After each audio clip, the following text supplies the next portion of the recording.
ice, fire and ice.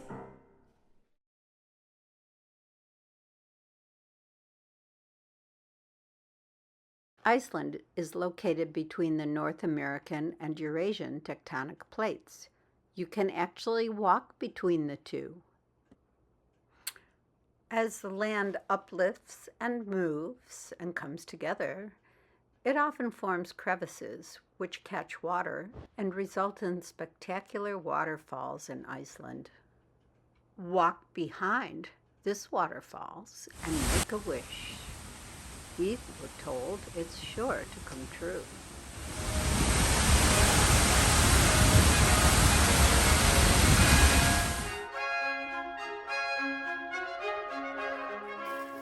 Molten magma forms plumes under the mid-Atlantic ridge, and that forms hot spots on the crust.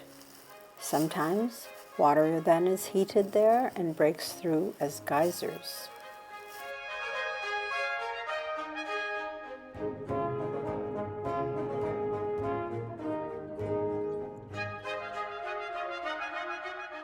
Sometimes the magma itself erupts and becomes lava as it flows out of the peak of a volcano and later cools to form volcanic rock.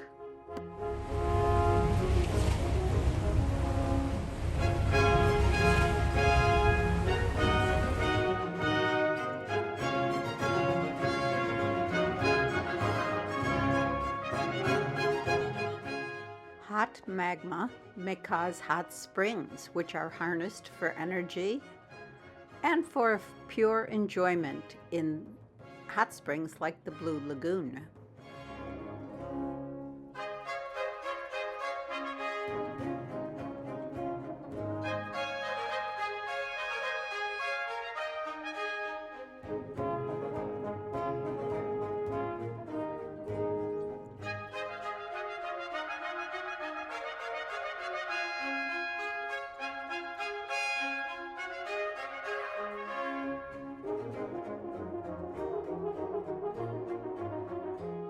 Lava cools in odd ways sometimes, forming unusual artistic creations of the earth.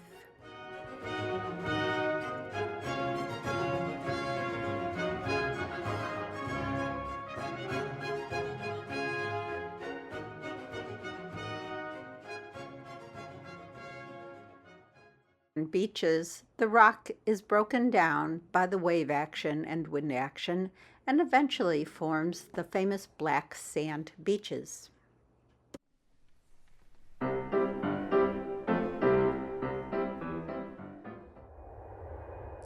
We flew to Iceland on September 27, 2021, and landed in Keflavik, just south of the Arctic Circle.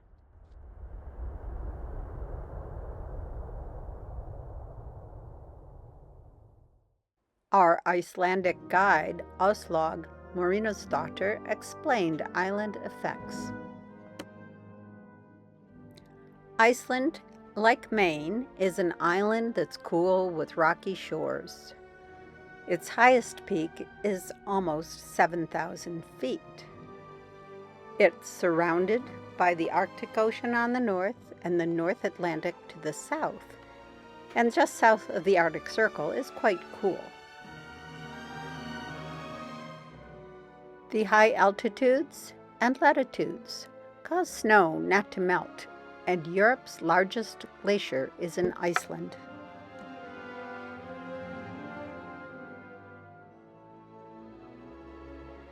September 28th, it snowed in Reykjavik, and the snow continued in the highlands, all during our trip.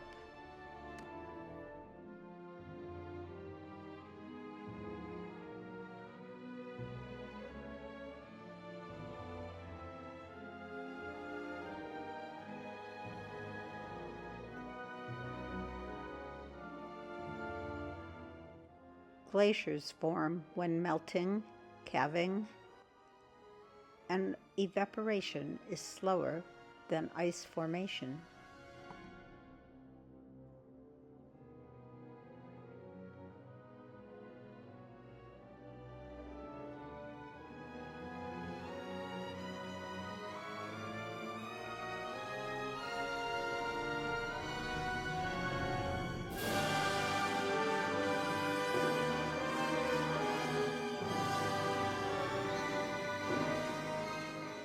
Many of Iceland's glaciers are receding, and Loftslagsbreytingar Glacier has disappeared.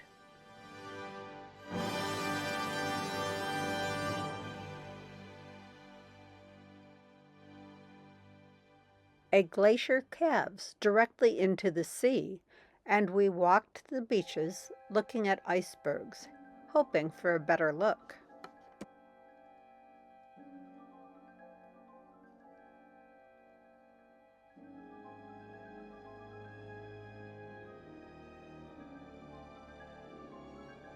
We were able to get that when we took a ride on this amphibious craft right into the lagoon.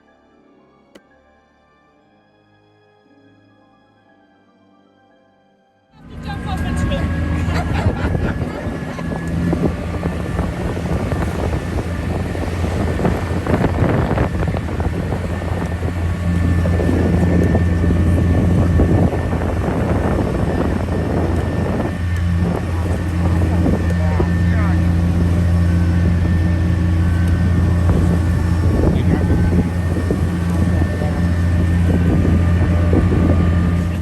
Can you repeat that? No. Of course. That was never a question. Well, Breiðamerkurjökull is in Vatnajökull, and Vatnajökull is the biggest glacier in Iceland and also in Europe. And if you go back in time to the year 1930, this lagoon here was covered with glacier, this glacier over there, all around to the bridge. And then it got in touch with the ocean and started to melt very fast, because this water here is 50% salt water and 50% fresh water. The salt from the ocean and fresh from the glacier. And this lagoon here is the only lagoon which have connection with the ocean in Iceland.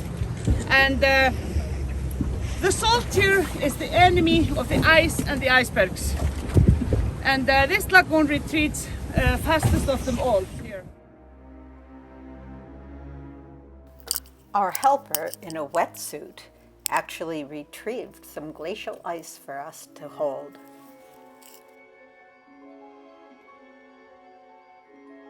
Clear as that was, sometimes the icebergs were darkened by volcanic sand. We said goodbye to the lagoon and went ashore for an evening full of more glaciers.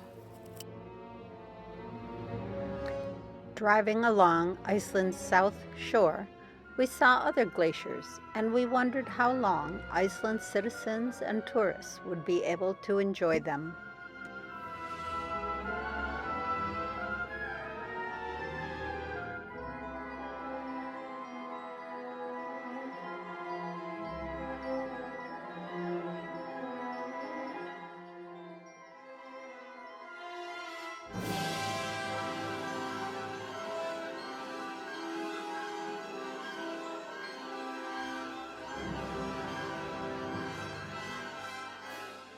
Iceland's main airport in Keflavik is fairly normal, except for an unusual sculpture and some Scandinavian influence.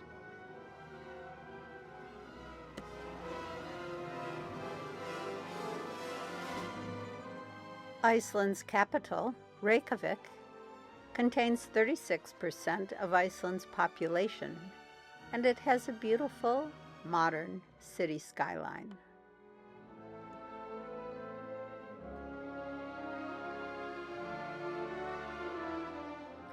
Most of the buildings we saw were made of cement with clean lines and sturdy roofs. Iceland's population of approximately 380,000 is concentrated on the coasts. In contrast, the population of Maine is nearly 1 million more.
A variety of building styles is in evidence. Few, though, are wood. Iceland was mainly deforested in its early days. Wood was used for fuel and for building ships.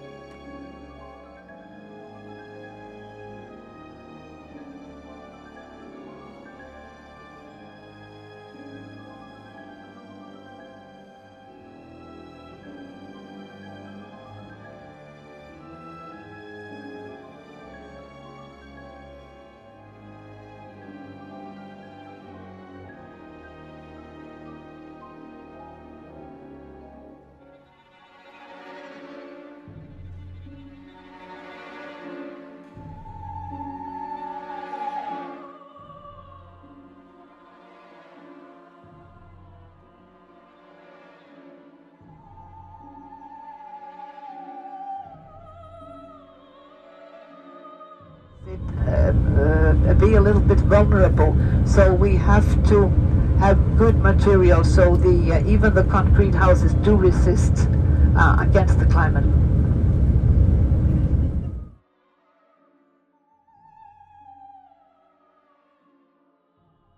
All built to last.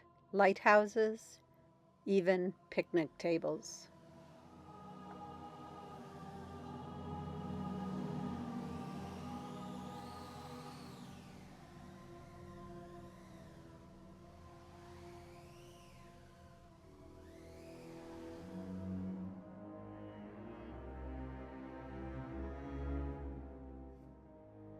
Of course, climate has been a challenge in Iceland since it was first settled in the 9th century.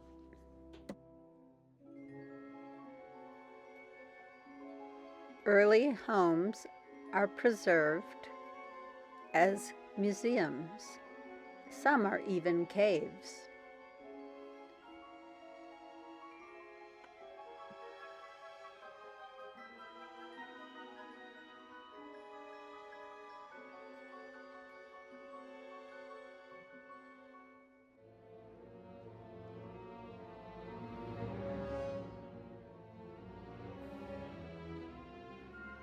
We visited an historic village. This home was built from wood from a shipwreck.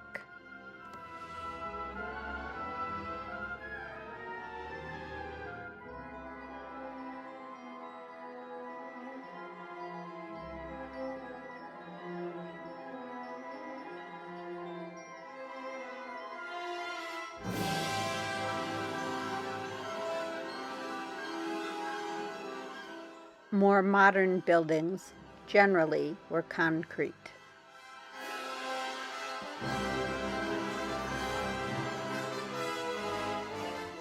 Iceland runs almost entirely on renewable resources, much of it geothermal.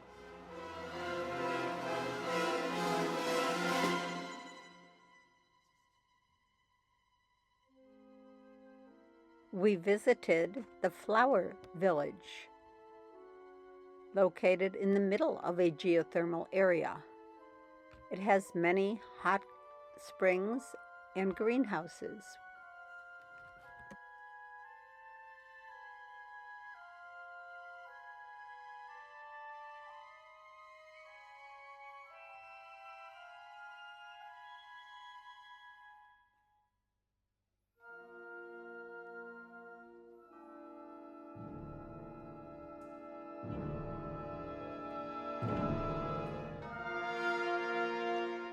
We'll head back to Reykjavik for a brief stay before we go on to part 2 of Iceland, Land of Fire, Land of Ice.